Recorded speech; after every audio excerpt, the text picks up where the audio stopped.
todos os conceitos que acreditamos ser verdade, como o bem e o mal, bonito e feio, melhor ou pior, são na verdade uma ilusão. E nesse vídeo eu vou te mostrar como mamilos provam isso.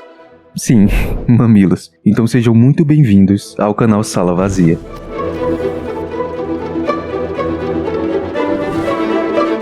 Pense em uma pessoa que você considera bonita.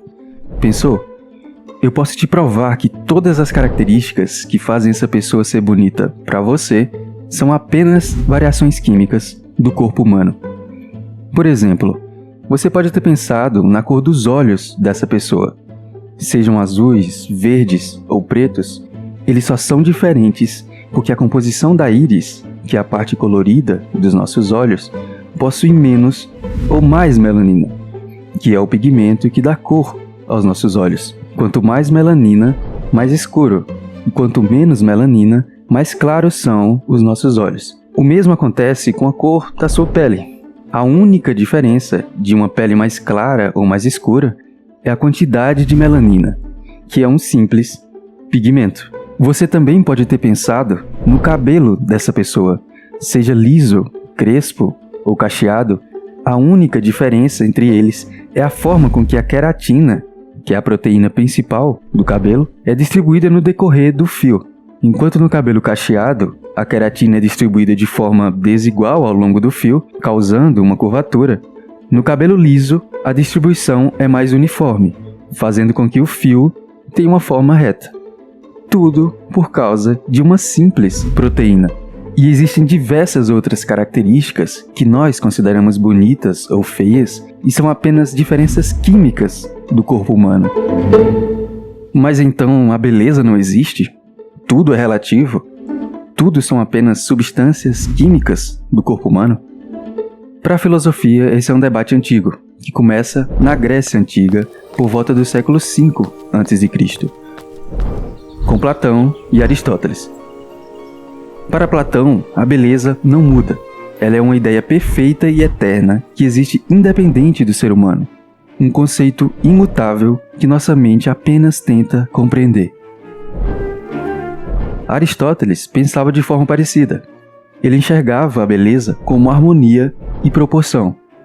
E os dois acreditavam que a beleza é algo objetivo e que existe um padrão de beleza universal, independente da cultura ou da época. E essa ideia pode ser reforçada por um estudo feito em 1998 por Gillian Rhodes e outros pesquisadores, que mostra que o ser humano tende a se atrair mais por pessoas com rostos mais simétricos, ou seja, com duas metades iguais. E você pode estar se perguntando, mas será que isso não é uma preferência influenciada pela cultura? Afinal, a maioria dos atores e atrizes de Hollywood, que são sim uma influência para a maioria das pessoas, têm rostos simétricos e estão dentro dos padrões de beleza. E é aí que entra um estudo feito em 1999 por Rubinstein e outros pesquisadores, que pode ter respondido isso. Nesse estudo foram mostradas imagens de rostos mais simétricos e menos simétricos para bebês de 6 meses de idade. E depois os pesquisadores mediram o tempo que cada bebê passou olhando para cada tipo de rosto, e concluíram que eles passaram mais tempo olhando para os rostos simétricos, indicando uma clara preferência natural desde pequeno, mesmo quando eles ainda não foram influenciados pela cultura. Ok, mas pensa comigo. Se a beleza fosse realmente absoluta e universal, como explicamos o fato de que gostos variam tanto entre culturas e épocas?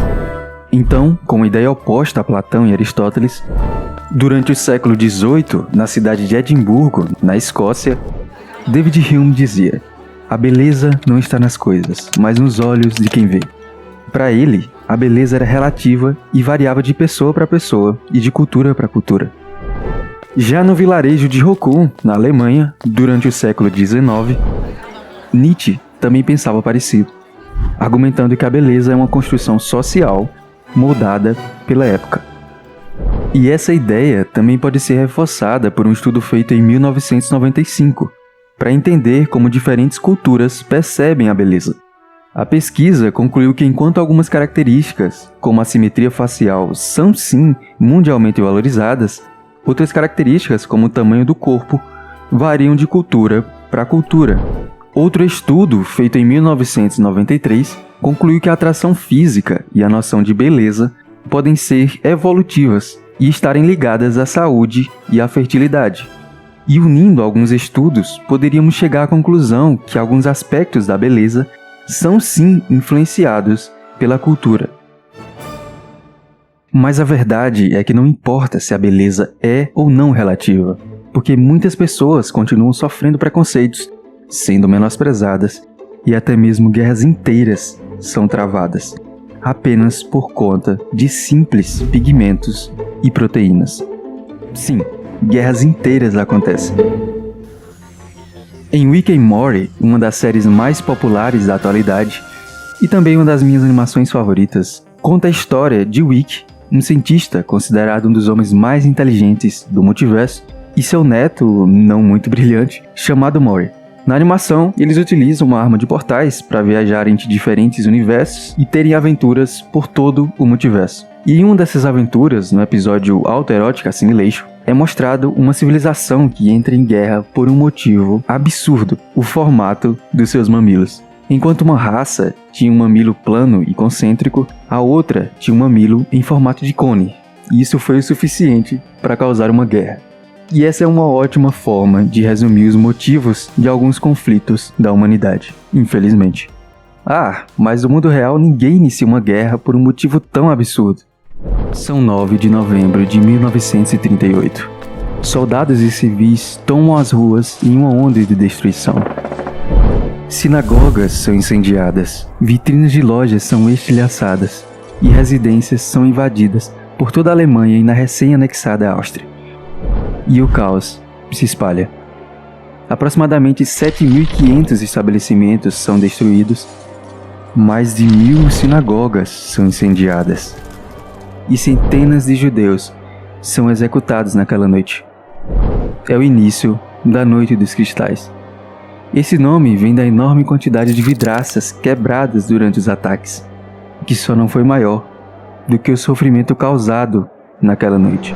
E esse só era o começo de um dos episódios mais brutais da história da humanidade.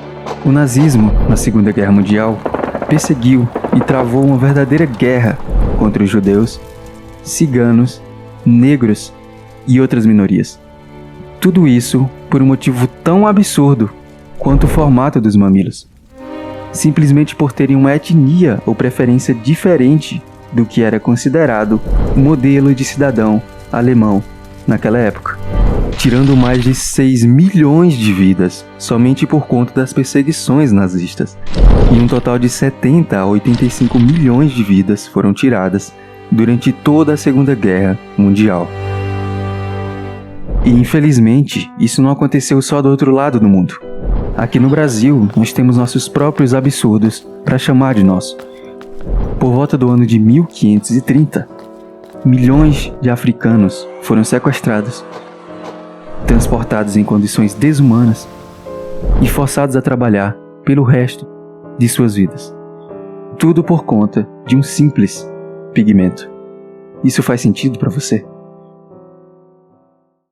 Agora imagine que você está em um supermercado e então vê um jovem correndo com uma mochila cheia de produtos, enquanto um segurança o persegue. A primeira coisa que vem à sua mente é um ladrão. Você sente indignação, afinal, roubar é errado. E ele está fazendo o mal. Mas então você descobre que ele está levando comida para alimentar a sua família, que não tem nada para comer há dias. E ele simplesmente não conseguiu o alimento de outra forma, não importa o quanto ele tentasse pedir ajuda. Agora eu te pergunto, ele ainda é apenas um ladrão? Ou será que, diante dessa situação, sua visão do certo e errado começa a mudar? Será que o bem e o mal são realmente absolutos? Ou apenas conceitos que dependem do contexto? Eu não estou falando que o que ele fez foi certo ou errado, mas não surge pelo menos uma pequena dúvida?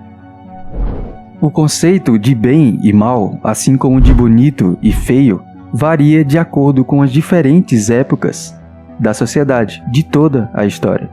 Muitas vezes, o que um grupo de pessoas considera moralmente correto pode ser visto como abominável por outro grupo. Não existe uma base objetiva e universal para o bem e o mal. Há apenas convenções humanas que se modificam com o passar do tempo. Pelo menos é isso que o filósofo David Hume diria. Para ele, a moral não é absoluta e vem das emoções humanas e não da razão. Ele dizia que a aprovação ou reprovação das pessoas que estão à sua volta criava o seu conceito de bem e mal, e isso varia de cultura para cultura.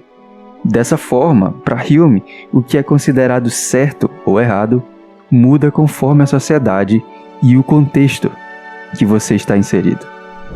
Já Nietzsche levava essa ideia ao extremo. Ele afirmava que a moralidade é uma invenção humana, usada para controlar as pessoas, e criticava a moral cristã, dizendo que ela criava uma moral de escravo, onde a fraqueza era vista como boa, enquanto a força era vista como ruim. Para ele, não existia um bem ou mal objetivo. Cada época e cultura inventava seus próprios valores em prol dos seus próprios interesses. Mas ambos acreditavam que a moral era relativa e não absoluta. Um estudo que reforça isso foi feito em 1993 pelo psicólogo Jonathan Haidt. Nele, pessoas de diferentes países foram apresentadas a situações, no mínimo, moralmente questionáveis, mas que não causavam nenhum dano real. Como, por exemplo, uma família que cozinhava e comia seu animal de estimação após ele falecer naturalmente. O resultado foi que nos Estados Unidos, muitas pessoas não viam problema nisso, já que ninguém foi realmente prejudicado. Mas no Brasil, a maioria considerou o ato moralmente errado, mesmo sem conseguir justificar racionalmente o porquê. Esse estudo mostrou que o que chamamos de bem e mal varia conforme a cultura. O que parece imoral para um povo pode ser completamente aceitável para outro. Então, será que existe um certo e errado absoluto?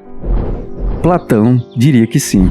Para ele, assim como a beleza, o bem existia como um conceito perfeito e eterno. Segundo ele, o ser humano não cria o bem ou o mal, mas apenas tenta compreender essa verdade universal. E assim como Platão, Aristóteles também acreditava que o bem era absoluto, mas de uma forma mais prática. Para ele, o que é bom não depende da cultura ou da opinião das pessoas, mas sim de uma vida guiada pela razão e pela lógica. E um estudo que reforça a ideia de que existe um bem universal foi feito em 1958 pelo psicólogo Lawrence Kuber. Ele apresentou dilemas morais a pessoas de diferentes idades, como o dilema de Heinz. Nele, um homem chamado Heinz tem a esposa gravemente doente e não pode pagar pelo único medicamento que pode salvá-la. Ele então decide roubá-lo.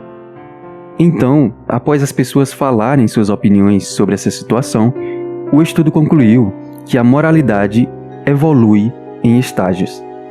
No experimento, as crianças geralmente escolhiam pelo medo da punição. Já os adultos escolhiam seguindo regras sociais, sem questioná-las, apenas para não contradizer a sociedade. Mas algumas pessoas, independente da idade, baseavam suas decisões em princípios universais, como a justiça e direitos humanos, mesmo que isso fosse contra as regras da sociedade.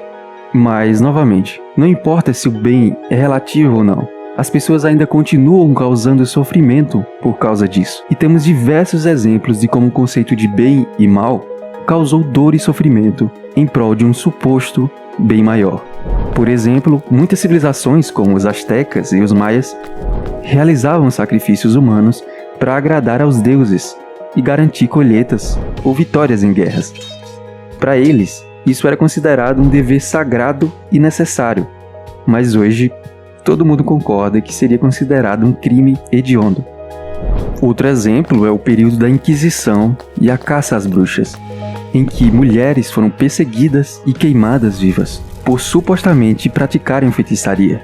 Na época, isso era visto como uma ação correta, Afinal, era para proteger a sociedade do mal. Hoje, eu acho que todo mundo concorda que era errado.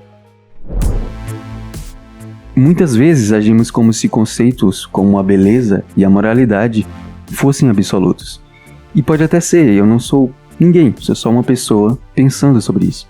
Mas a verdade é que a história mostra que esses conceitos foram muito influenciados pela época e pela cultura, mudando ao longo do tempo. E que hoje, o que consideramos certo ou bonito pode ser facilmente visto como errado ou feio daqui a alguns poucos anos.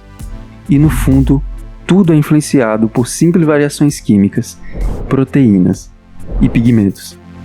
E isso não significa que tudo é relativo e nada importa, mas significa que é importante questionar nossas certezas e se perguntar: será que isso realmente faz sentido?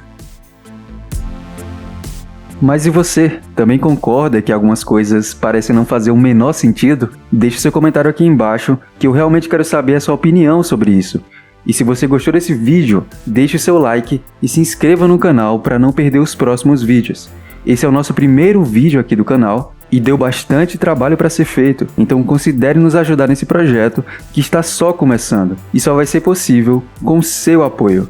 Então se inscreva no canal e até o próximo vídeo.